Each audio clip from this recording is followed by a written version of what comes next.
Welcome back to the presidential popularity contest. Yesterday, I asked you who you thought was a better president. Bill Clinton or Grover Cleveland.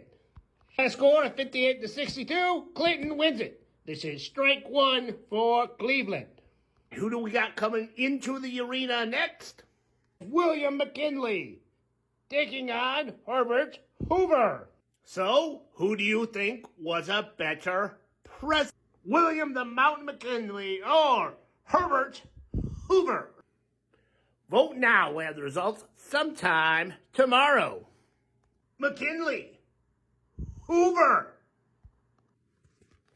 You decide.